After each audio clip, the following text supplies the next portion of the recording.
Allohning Al-Basir degan ism sifatlari haqidagi tafsirlar. Bismillah, alhamdulillah, assalatu vassalamu ala rasulillah. Assalomu alaykum va rahmatullohi va barakatuh.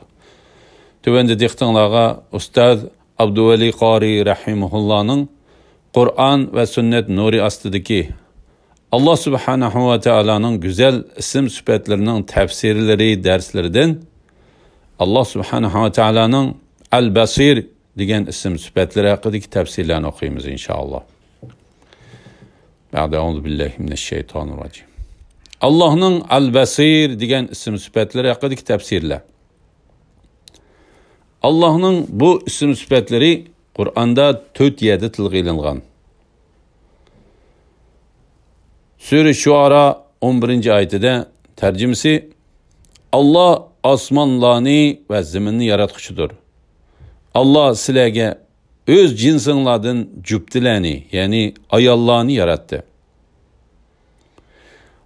Hayvonlarga o'z tipidan juftlarni yaratdi. Bu orqali Allah sizlarni ko'paytirdi. Hech şeyi Allohga o'xshash emasdir. Allah hammani anglab turg'uchidir, hammani ko'rib turg'uchidir. Al-Basir hamma narsani bevosita, mutlaq, istisnosiz to'liq ko'rib turg'uchi degan bo'ladi. Allah subhanahu va taolo olamdagi har bir narsani o'ziga xos sifat bilan ko'rib turdi. Ko'rish asvob bilan ko'rmaydi. Banda Allohning ko'rishini qandoq tasavvur qilgan bo'lsa, Allah shu tasavvurdan pokdir. Banda Allah o'ziga xos sifat bilan ko'rdi deb e'tiqod qilish kerak. Allah subhanahu va taolo insonga ko'radigan a'zoni berdi. İnsanın ko'rishi nuqsonliq bo'lib, yiroqdagi narsani ko'ra olmaydi. Maxfiy bo'lgan narsani ko'ra olmaydi. Biror narsani ko'rsa ham, sal yiroqda bo'lsa, uni farq eta olmaydi. Banda bu sifatni bilgandan keyin o'ziga shu xulosani ajratib olish kerakki, ko'rish a'zosi orqali Allohning ajoyibotlarini ko'rib, o'ziga ibrat olish kerak. Bu ko'rish a'zosini Allah buyurgan yerlarga ishlatish kerak. O'zi uchun din va dunyolikda kerak bo'lgan yerlarga ishlatish kerak.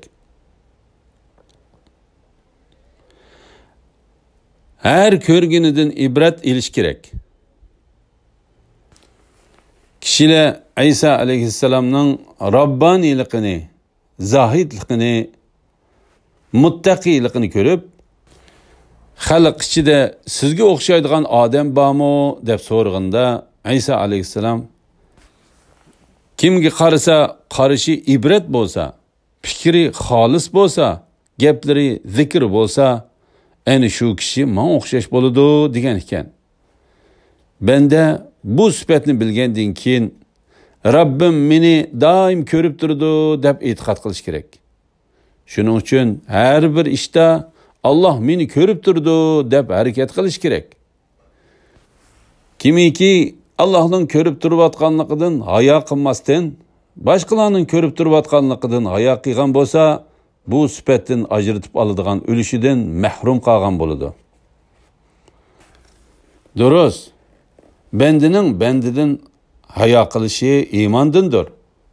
Lekin haqiqiy hayo qilishga loyiq bo'lgan zot Allah subhanahu va taolodir. Her bir ishda Allah ko'rib turdi deyishga loyiqdir.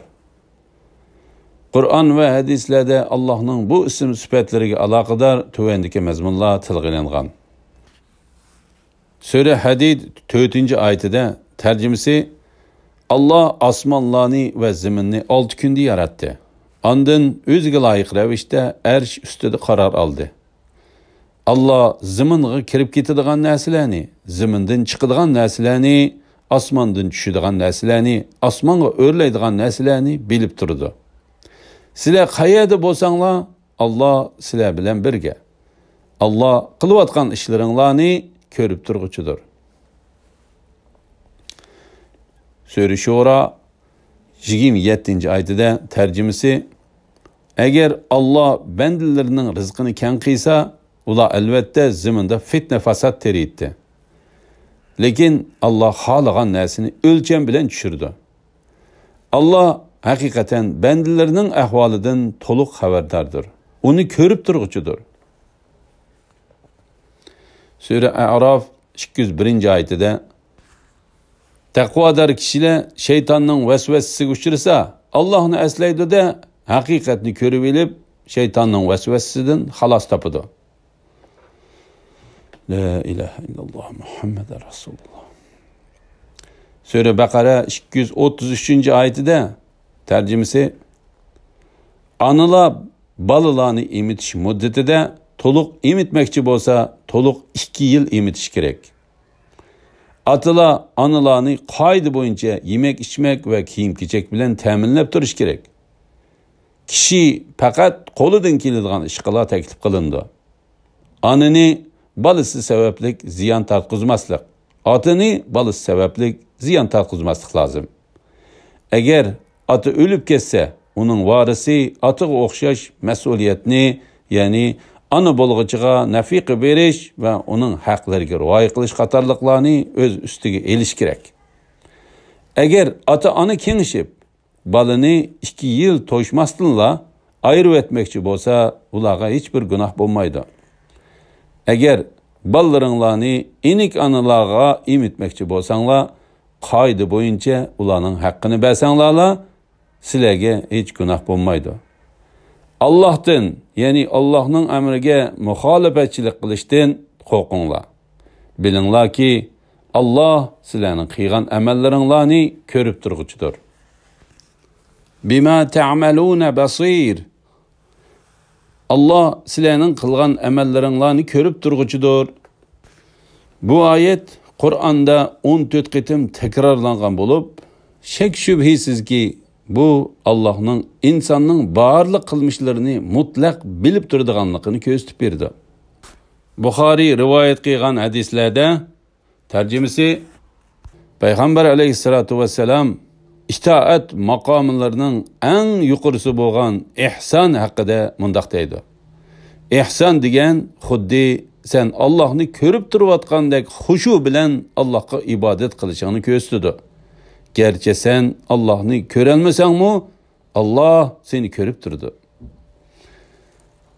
Bukhari 50. hadis. Muslim 102. hadis. Sure Al-A'raf 198. ayette tercümesi Eğer ularni hidayetke davet qilsanglar, ular hidayet tapmaq tugul davetingni anglamaydi. Ular sana qarab turgandek ko'rinsa-mu, lekin ular ko'rmaydi. Sura Haj 46. oyatida tercümesi ular ziminda sayr qilmadimi? Shuning bilan ular, ya'ni sayr qilib tushunadigan dillarga yoki anglaydigan quloqlarga ega bo'lmadimi? Haqiqatan ko'zlarlar ko'r bo'lmaydi. Lekin ko'kraklardagi qalblar ko'r bo'ladi. Ya'ni haqiqiy ko'rlik ko'zning ko'rligi emas, dilning ko'rligidir. Ko'r odam ibrat olmaydi va tushunmaydi. Alhamdulillah, yuqorida Ustoz Abduvali Qori rahimahullohning Qur'on va sunnat nuri ostida Allah subhanahu va taolaning güzel isim sifatlarining tafsiri darsliklaridan Allah subhanahu va taolaning Al-Basir sifatining tafsirini angladinglar. Oxirini keyin qitimliq o'qishimiz davomlashtiramiz inshaalloh. Va sallallohu ala Muhammad va ala alihi va sahbihi va sallam. Assalomu alaykum va rahmatullohi va barakatuh.